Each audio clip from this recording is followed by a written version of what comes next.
गणनायकाय गणदैवताय गणाध्यक्षाय धीमहि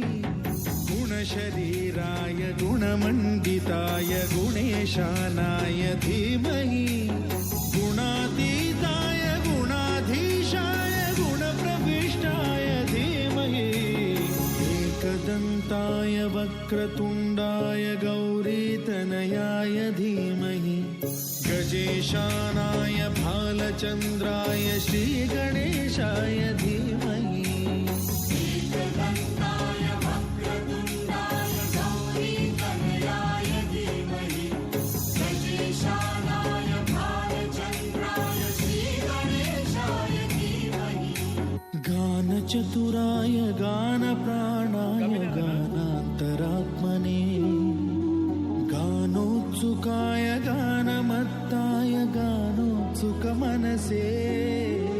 गुरुपूजिताय गुरुदैवताय गुरुकुलस्थायिने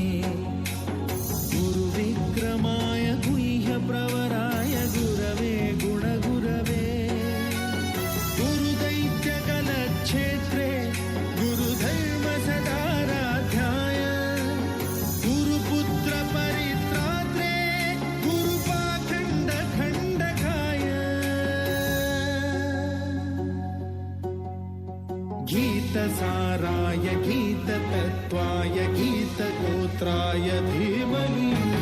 गूढगुल्फाय गन्धमत्ताय गोजयप्रदाय धीमहि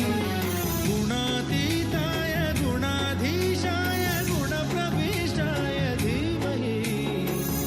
एकदन्ताय वक्रतुण्डाय गौरीतनयाय धीमहि